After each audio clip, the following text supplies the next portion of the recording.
Hey, it's Dr. Lippy Roy here, and welcome to Mathematical Monday. Why math? Well, because today is Pi Day, and no, not like apple pie, but like the Greek symbol representing 3.14. The reality is that math is used in almost every aspect of medicine, including COVID-19. Calculations were used to validate the effectiveness of vaccinations and as well as the survival rates after intubation and ventilation. Mathematical modeling was also behind the recent policy change to lift mask mandates and stop providing proof of vaccines for indoor dining in states like New York.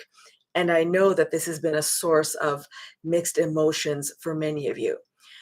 Clinical measures based on math were in part a reason why these successful mitigation measures, such as masking and vaccinations, were removed.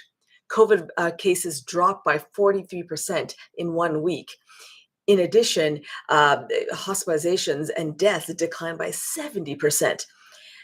Also, in-school test positivity dropped to less than 0.18%. These positive trends were in large part driven by mass vaccination.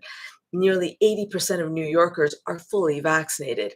So this is great news, right? Because we're getting back to normal, right? Well, yes and no. The high overall vaccination rate in regions like New York is certainly a public health success. However, there are three critical issues. First are the gaps, racial and childhood teenager gaps. 35% of Black adults and 44% of 5 to 17-year-olds are still not fully vaccinated. In addition, immunocompromised people remain at high risk of severe illness and death.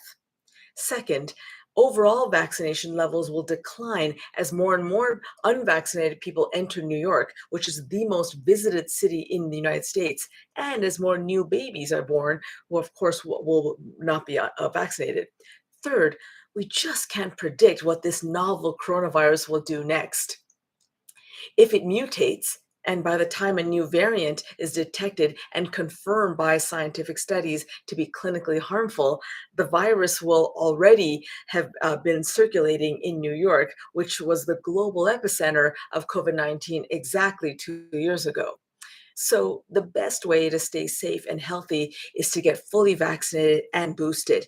And if you're in a region with high community transmission, or if you're around immunocompromised individuals or people who are ineligible to get vaccinated, then practice masking and distancing, 6 feet distancing, in order to keep society's most vulnerable people safe.